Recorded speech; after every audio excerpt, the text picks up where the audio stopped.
Friday of the 27th week in Ordinary Time. A reading from the book of the prophet Joel. Gird yourselves and weep, O priests. Wail, O ministers of the altar.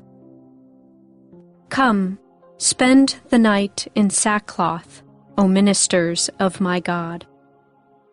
The house of your God is deprived of offering and libation. Proclaim a fast. Call an assembly. Gather the elders, all who dwell in the land, into the house of the Lord your God, and cry to the Lord. Alas, the day! For near is the day of the Lord, and it comes as ruin from the Almighty. Blow the trumpet in Zion. Sound the alarm on my holy mountain. Let all who dwell in the land tremble, for the day of the Lord is coming. Yes, it is near, a day of darkness and of gloom, a day of clouds and somberness. Like dawn spreading over the mountains, a people numerous and mighty. Their like has not been from of old, nor will it be after them, even to the years of distant generations. The word of the Lord. The responsorial psalm. The response is, "The Lord will judge the world with justice." I will give thanks to you, O Lord, with all my heart. I will declare all your wondrous deeds. I will be glad and exult in you. I will sing praise to your name most high. The Lord will judge the world with justice. You rebuked the nations and destroyed the wicked. Their name you blotted out forever and ever. The nations are sunk in the pit they have made. In the snare they set, their foot is caught. The Lord will judge the world with justice. But the Lord sits enthroned forever. He has set up his throne for judgment. He judges the world with justice. He governs the peoples with equity. The Lord will judge the world with justice. A reading from the Holy Gospel according to Luke.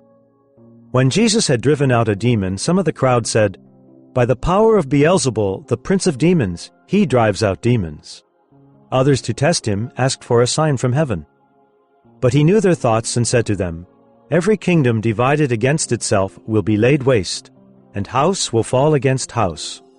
And if Satan is divided against himself, how will his kingdom stand? For you say that it is by Beelzebul that I drive out demons. If I then drive out demons by Beelzebul, by whom do your own people drive them out? Therefore they will be your judges.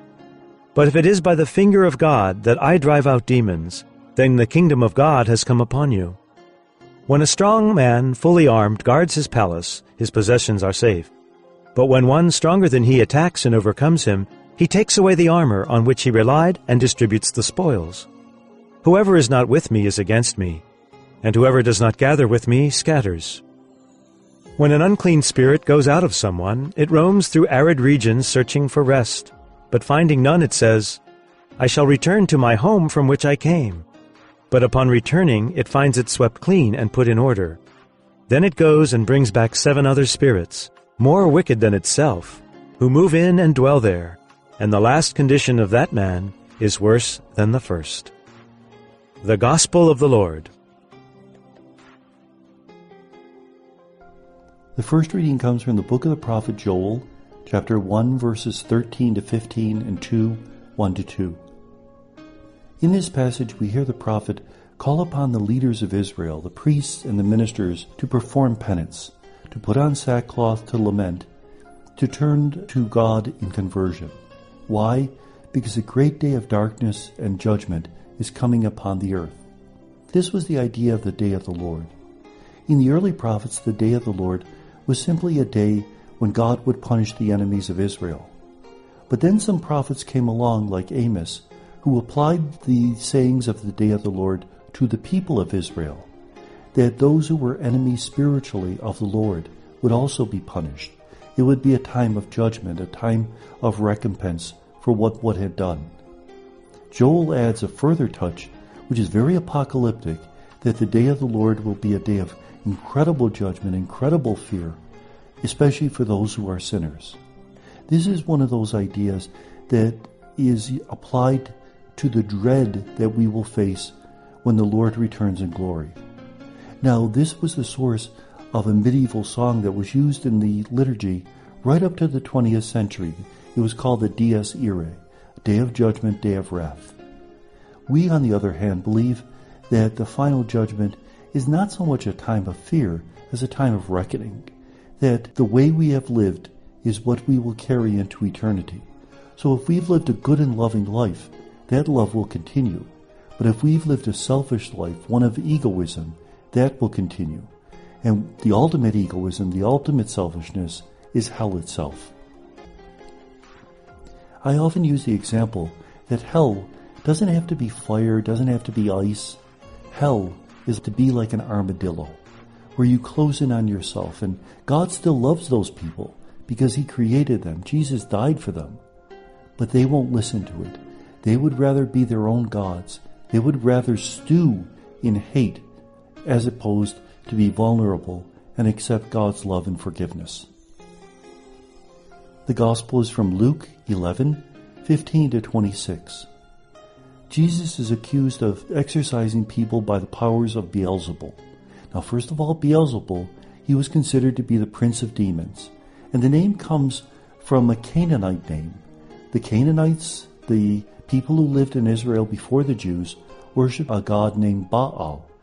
And there was one site where they had a temple called Zebub. So they worshiped the Baal of Zebub. Well, the Jews did a little wordplay with that, and they said it's not Baal of Zebub, it's Baal of Zebul, which means literally the Lord of the Flies. It was a little joke at the pagans' expense. Well, that became the name of the prince of the demons. What does Jesus say? A house divided against itself can't stand. If I'm exorcising demons, why would I ever do it if I really belong to Satan? That doesn't make sense. And besides, who do your exorcists call upon when they're exorcising demons? Let them be the judges of what I'm doing. And then he goes on to say that if you exorcise a person, that person has to change his life, has to convert. Now, people who are possessed, do they bring it upon themselves? They at the very least open up their hearts to these evil things so that Satan can find his home in their hearts. A lot of people who have played with Ouija boards, who have played with the occult, get into trouble because they find themselves, if not possessed, at least obsessed, constantly tempted by the ways of Satan. They find it very difficult to oppose his ways. So if we find deliverance from these things, then we have to choose deliverance. We have to live in God. We have to make sure there's no room left in our heart for evil, for selfishness, but our heart is filled with godly love. That's true even of regular everyday sins, that if we continue to sin this way, then we're saying that we really want to live in the kingdom of the evil one. If we turn away from sin, from bad habits, we have to fill that space that previously was filled by these wrong things. We have to fill that space with Christ. Spiritual reading, listening to good music, talking well of other people, praising God, these are all good things. And if we concentrate our thoughts and our lives on good things, we won't have space in our hearts for bad things. And may God bless us.